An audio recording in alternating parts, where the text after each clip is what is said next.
Assalamualaikum warahmatullahi wabarakatuh. Perkenalkan, nama saya Dia Sifat Salsabila dengan NIM 2108627, mahasiswa Universitas Negeri Padang, program studi Pendidikan Jasmani, Kesehatan, dan Rekreasi. Hari ini saya akan mencoba menjelaskan tentang materi filsafat, yaitu aliran-aliran filsafat dengan dosen pengampu atau pembimbing, yaitu Dr. Andes Darwan MKes. Yang pertama yang akan saya jelaskan adalah rasionalisme. Nah, rasionalisme sendiri merupakan paham filsafat yang mengatakan bahwa akal adalah alat terpenting dalam memperoleh pengetahuan.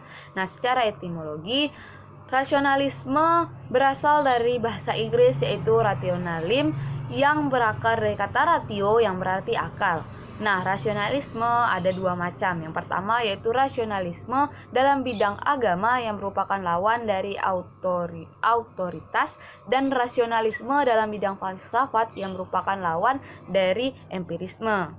Berikutnya yang akan saya jelaskan adalah sejarah rasionalisme. Nah, rasionalisme sendiri lahir akibat bentuk reaksi terhadap domisili gereja pada abad pertengahan di Barat.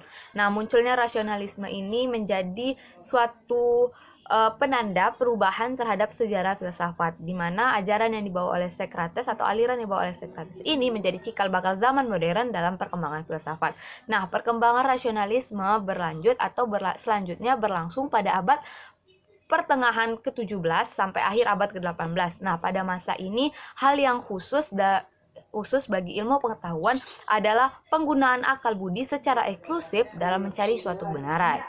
Nah, berikutnya yang akan saya jelaskan adalah tokoh-tokoh aliran rasionalisme. Yang pertama yaitu René Descartes. Nah, ia lahir di La Haya, Prancis pada tanggal 31 Maret 1596 dan meninggal dunia di Swedia pada tanggal 11 Februari 1650. Nah, ia merupakan seorang filsuf dan matematikawan Perancis dan merupakan orang pertama yang memiliki kapasitas filosof yang sangat dipengaruhi oleh fisika baru dan astronomi.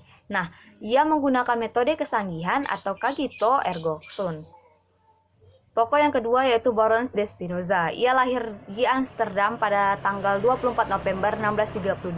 Ia banyak dipengaruhi oleh rasionalisme René Descartes dalam pemikiran sosial dan intelektual pada zamannya. Nah, menurutnya ada tiga taraf pengetahuan berturut-turut. Yang pertama yaitu taraf refleksi indrawi atau imajinasi, yang kedua taraf refleksi yang mengarah pada prinsip-prinsip, dan yang terakhir yaitu taraf intuisi.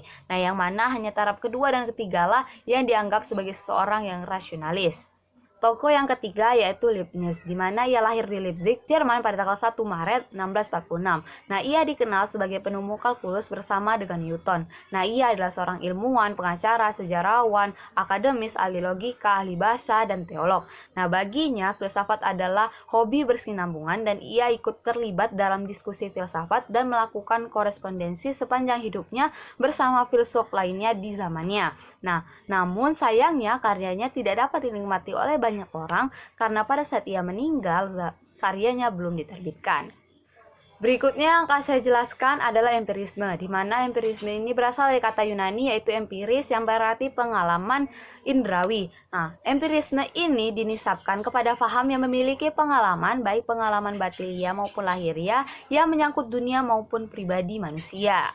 Terdapat 6 ajaran empirisme. Yang pertama yaitu semua ide ialah abstraksi yang dibentuk oleh pengalaman. Nah, yang kedua, pengalaman indrawi ialah satu-satunya sumber pengetahuan. Yang ketiga, semua yang diketahui tergantung pada data indrawi. Yang keempat, semua pengetahuan diturun dan disimpan oleh data indrawi kecuali kebenaran divisional matematika dan logika. Yang kelima, akal tidak dapat bekerja tanpa bantuan indrawi. Dan yang terakhir atau yang keenam yaitu empirisme sebagai filsafat pengalaman. Nah, berikutnya yaitu sejarah aliran empirisme. Nah, aliran ini berkembang pesat pada masa Renaissance pada abad ke-17 dan 18 di negara Inggris dan sekitarnya, yang dirintis oleh seorang tokoh filsuf Inggris yaitu Francis Bacon de Valorum pada tahun 1516 sampai dengan 1626 yang dilanjutkan oleh filsuf-filsuf lainnya. Nah, pada dasarnya aliran ini muncul karena ada anggapan bahwa kaum rasional tidak cukup mampu untuk menstrukturkan kerangka pengetahuan yang berasal dari akal saja. Salah satu tokoh dalam aliran ini adalah John Locke yang lahir di Wellington, Inggris pada tahun 1632 dan wafat di Oates, Inggris pada tahun 1704, di mana ia juga merupakan seorang ahli politik, ahli alam, dan kedokteran. Nah, dalam teorinya, John Locke ini mengemukakan 3 istilah. Yang pertama yaitu sensasi, ide, dan sifat. Hanya itulah yang dapat saya sampaikan. Jika ada kesalahan, saya mohon maaf. Pada Allah saya mohon ampun. Wabillahi taufiq wal hidayah. Wassalamualaikum warahmatullahi wabarakatuh.